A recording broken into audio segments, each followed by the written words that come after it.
네, 여러분 안녕하십니까? Q5 English입니다. 오늘은 advantage 그리고 merit, 이점, 장점 이렇게 번역되는 두 표현인데요.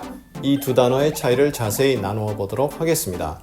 영어를 잘함으로써 어떠한 이점이 발생하나요? 어떠한 장점이 있나요? Q5 English와 함께 자세히 그 부분을 확인해 보시죠. 애청, 구독, 좋아요, 알림 설정 꼭 확인 부탁드립니다. 먼저 advantage, 외부적 요인, 상황 등으로 인해서 유리한 조건, 기회가 주어지는 거죠. 다음에 다룰 개인의 메리트와는 아무런 관련이 없을 수도 있습니다. 즉, 개인의 노력과 무관한 사회 경제적 지위, 가족의 연결 관계, 돈, 다른 특권 등이 있어서 발생하는 장점, 이점이죠. 타고났다는 뜻의 장점, 이점이 될 수도 있는 거죠. 형용사는 advantageous 이렇게 쓰이게 됩니다. 그럼 merit는요? 개인이 갖고 있는 능력, 노력, 성취 등을 통해서 얻게 되는 자격, 재능, 그리고 그 사람의 헌신하는 부분, 이런 것이 관련됩니다. 형용사가 meritorious 이렇게 하는데요. 칭찬이나 상을 받을 자격이 있다 이렇게 번역이 됩니다. 이렇게 보니까 국어적으로 우리말에서 혼용해서 쓰는 경향이 있는데 영어적으로는 느낌이 다릅니다. 이 다른 느낌을 예문을 통해서 좀 더 자세히 확인해 보도록 하겠습니다. Desktops also still hold some advantages over laptops. 데스크톱 컴퓨터는 랩톱 컴퓨터에 비해서 여전히 우위를 점하고 있다. 이럴 때 데스크탑스, 랩탑스 하면 컴퓨터죠.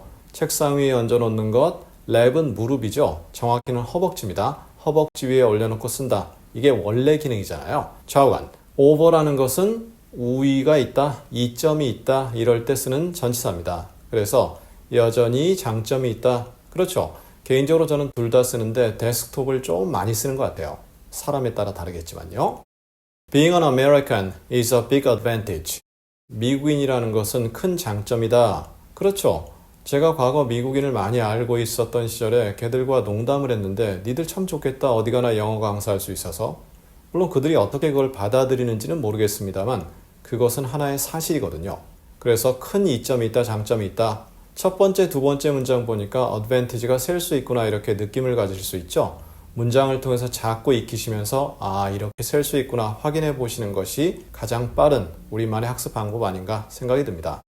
He doesn't have all the advantages you kids do. 그는 너희 아이들이 갖고 있는 그 모든 장점을 가지고 있지 않다. 이럴 때 you kids가 너희 아이들이니까 너희의 아이들 이렇게 할 수 있을 것 같지만 너희가 있고요. 너희가 동시에 아이들입니다. 그래서 동격이라는 개념이죠.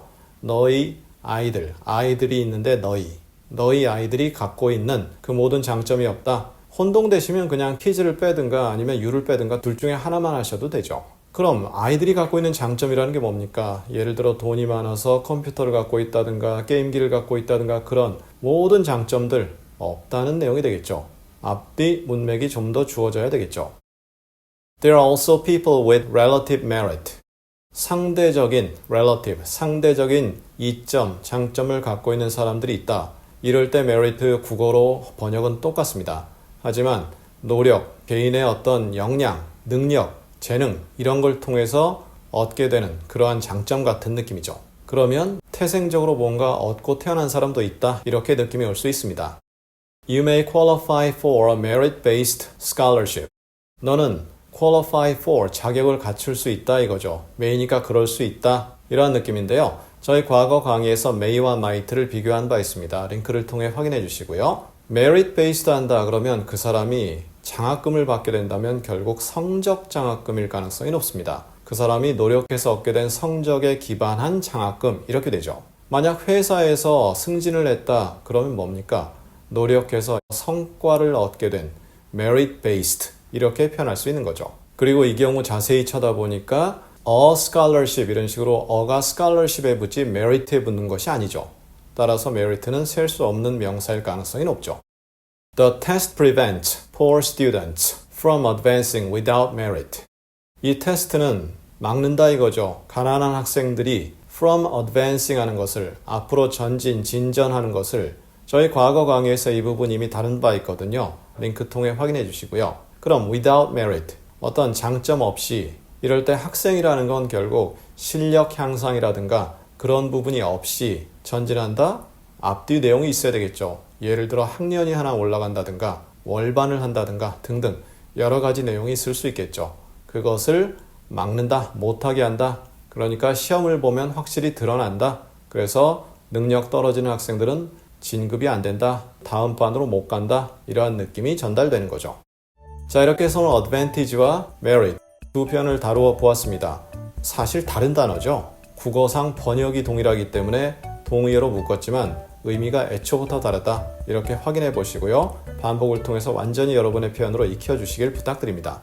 그럼 우리 다음 시간에는 창의적인 이렇게 번역되는 두 표현이 있습니다. creative, ingenious. 그런데 느낌이 조금 다르거든요.